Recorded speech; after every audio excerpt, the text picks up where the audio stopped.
আমি যার পাশে বসে এখন গিটার বাজাচ্ছি উনি আমার অত্যন্ত প্রাণের মানুষ, আমার অনেক অনেক বেশি আপন কেউ একজন, আমার নিজের, এটা ব্যক্তিগত। আর আপনাদের তো প্রিয় মানুষ, প্রিয় বন্ধু, প্রিয় গানের মানুষ, শ্রদ্ধেয় সৈয়দ আব্দুল হাদী ভাই। Please guys put your hands. আমি আমি আমি একটু বলি, তুমি যখন বললেই খুব তোমার কাছের মানুষ আমি, তুমিও আমার খুব কাছের মানুষ, এবং নিশ্চয়ই তুমি মনে করতে পারছো আমি তোমাকে বলেছিলাম যে বাচ্চু তুমি এত সুন্দর সুর করো, আমার জন্য একটা গান করো, তখন তুমি এই গানটি করেছিলে আমার জন্য। এবং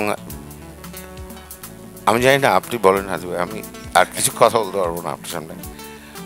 আমি আসলে খুব একটা অভ্যস্ত নই লাইক শো প্রেজেন্টের ব্যাপারে, বাট আমি নিজেও খুব ইমোশনাল হয়ে গেছি এই গানটা শুনে, বিকজ ইটস বিন প্রায় অনেক বছর হয়ে গেছে, 10 বছর হয়ে গেছে এই গানটা করা হয়েছে। ভুলে গিয়েছিলে বোধহয়। জি, আমি ভুলে গেছি। আর আমার সেন্টিমেন্টাল গান তো। জি, আমি পার্সোনালি খুবই ডাইহার্ট ফ্যান হাদি ভাইয়ের, এবং ব্যক্তিগত জীবনে আমাদের অনেক যোগাযোগ আছে, দৈনন্দিন যোগাযোগ হয়। আমি তনির কাজও করেছি। তুমি তনির কাজ, আমার মেয়ের কাজ করেছো। আমি তোমাকে বলেছিলাম তুমি ওর গানগুলো করে দাও। জি, করেছি। খুব চমৎকার গান গায়, ভালো গান করে। ওটা আমার হয়তো দুর্ভাগ্য, সময়টা হয়তো উপযোগী নয়, সঠিক ছিল না। আবার ওটাও ঠিক হবে কোনো একদিন, আজকে থেকে হয়তো 15-20 বছর পরে।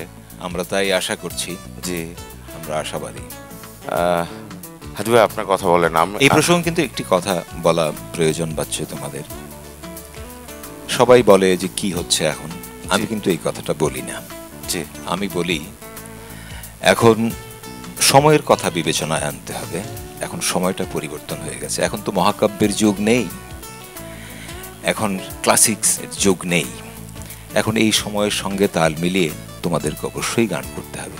এবং আমি সবসময় বলি যে তোমরা যে করছো তার মধ্যে কিন্তু আমি কিন্তু তোমাদের সব গান শুনি, এবং কিছু কিছু চমৎকার ভালো কাজ তোমরা কিন্তু করছো। এটা কিন্তু আমাদের গানকে এগিয়ে নিয়ে যাচ্ছে।